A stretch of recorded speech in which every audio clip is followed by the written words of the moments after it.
ಇನ್ನು ಬಿಜೆಪಿಯಲ್ಲಿ ಬಣಬಡಿದಾಟ ಇನ್ನೂ ನಿಂತಿಲ್ಲ. ವಿಜೇಂದ್ರ ವಿರುದ್ಧ ಯತ್ನಾಳ್ ಟೀಮ್ ಸಮರ ಸಾರಿದೆ. ಅಧ್ಯಕ್ಷ ಗಾದಿ ಮೇಲೆ ಕಣ್ಣಿಟ್ಟಂತಹ ಬಿಜೆಪಿ ರೆಬೆಲ್ಸ್. ಬಿಜೆಪಿಯಲ್ಲಿ ಬಣಬಡಿದಾಟ ಇನ್ನೂ ನಿಂತಿಲ್ಲ. ವಿಜೇಂದ್ರ ವಿರುದ್ಧ ಯತ್ನಾಳ್ ಟೀಮ್ ಸಮರ ಸಾರಿದೆ. ಅಧ್ಯಕ್ಷ ಗಾದಿಯ ಮೇಲೆ ಕಣ್ಣಿಟ್ಟು ಕೂತಿದೆ ಬಿಜೆಪಿ ರೆಬೆಲ್ಸ್ ಟೀಮ್. ಅಧ್ಯಕ್ಷ ಸ್ಥಾನಕ್ಕೆ ಚುನಾವಣೆ ನಡೆಯುತ್ತೆ. ಬಿಜೆಪಿ ಅಧ್ಯಕ್ಷರ ಬದಲಾವಣೆ ಆಗತ್ತೆ ಅಂತ ರೆಬೆಲ್ ನಾಯಕ ಕುಮಾರ್ ಬಂಗಾರಪ್ಪ ಹೇಳಿಕೆ ನೀಡಿದ್ದಾರೆ. ನಾವು ತೆಗೆದುಕೊಂಡಂತ ನಿರ್ಧಾರದಿಂದ ಹಿಂದೆ ಸರಿದಿಲ್ಲ.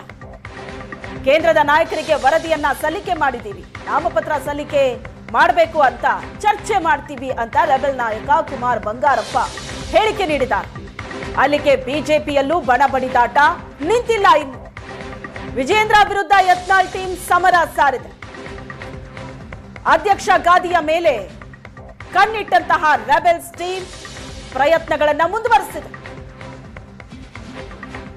ಅದೇ ತರದ ನಿರ್ಧಾರಗಳನ್ನ ಅಥವಾ ಇದನ್ನ ತಗೊಳ್ತೀವಿ ಅಂದ್ರೆ ನಮ್ಮದು ಇನ್ನೂ ಕೂಡ ಡೆಲ್ಲಿಯಲ್ಲಿ ಸಿಎಂ ಆದ್ಮೇಲೆ ಇದನ್ನ ಚರ್ಚೆಗೆ ತಗೊಳ್ತೀವಿ ಅಂತಕ್ಕಂಥ ಮಾತನಾಡಿದ್ದಾರೆ. ಮತ್ತೆ ನಮ್ಮ ಎಂಪಿಸು ಮತ್ತೆ ನಮ್ಮ ಎಲ್ಲ ಟೀಮ್ಗಳು ಕೂಡ ಯಾರು ಈ ನಿರ್ಧಾರವನ್ನ ಬದಲಾವಣೆ ಮಾಡಬೇಕು ಅಂತ ಹೇಳಿ ಒತ್ತಾಯ ಮಾಡ್ತಾ ಇದ್ದೀವಿ.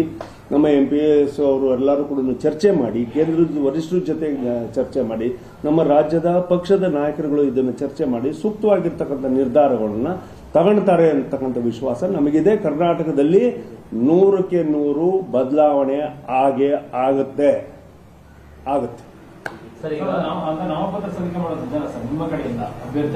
ಸಂದರ್ಭ ಆ ತರ ಬಂದ್ರೆ, ನಾಮಿನೇಷನ್ ಹಾಕಲೇಬೇಕು ಅಂತಕ್ಕಂಥ ವಾದಗಳು ಬಂದ್ರೆ ಸಮಿತಿನ ಕುತ್ಕೊಂತೀವಿ. ಇನ್ನೊಂದ್ಸರಿ ಅವತ್ತಿನ ದಿನ ಎಲೆಕ್ಷನ್ಸ್ ಅಂತ ಹೇಳ್ಬಿಟ್ಟು ನಾಮಿನೇಷನ್ ಪೇಪರ್ಸ್ ನಾವು ಇದು ಮಾಡಿದ್ದಾರೆ ಅನ್ನೋದಾದ್ರೆ ವರಿಷ್ಠರ ಜೊತೆಗೆ ಚರ್ಚೆ ಆಗದೆ ಅಥವಾ ಮತ್ತೊಂದು ಆಗದೆ ಯು ಟೇಕ್ ಯುವರ್ ಕಾಲ್.